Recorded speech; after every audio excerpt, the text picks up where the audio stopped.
আর বউয়ের সাথে যাই উপদেষ্টা বউরে নিয়া ইন্ডিয়ান এম্বাসিতে যায়, তাদের তো কেনাকাটার সময় হয় না, তাদের কেনাকাটাও তো আমাদের কইরে দেয়া লাগবে। সুতরাং চুরি দিব, শাড়ি দিব, আরো যা লাগবে দিব। আল্লাহর ওয়াস্তে বিচার শুরু করো, নইলে চেয়ার ছাইরা ছায়ানটে গিয়া গান গাওয়া শুরু করো। আপাতত স্বরাষ্ট্র উপদেষ্টার জন্য আর বাংলাদেশি আইন উপদেষ্টার জন্য। আচ্ছা, কালো সাদা কালো সবুজ আরো অনেক কালারই তো চুরি আছে, আপনারা কেন লাল চুরিটা বেছে নিলেন? কারণ দুইটা, দূর থেকে লাল কালার বেশি দেখা যায়। স্বরাষ্ট্র উপদেষ্টা তো বৃদ্ধ মানুষ, দূর থেকে অন্য কালার দেখবে না।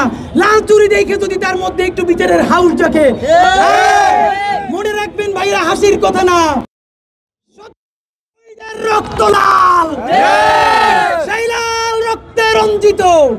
যেহেতু পতাকায় ওনাদের হয় না, সেই লাল রক্তে রঞ্জিত চুরিতে যদি ওনাদের হয়, তাই ওনাদের জন্য চুরি নিয়ে এসেছি। নাম পরিচয়টা একটু বলেন। শরীফ ওসমান হাদি, মুখপাত্র ইনকিলাব মঞ্চ।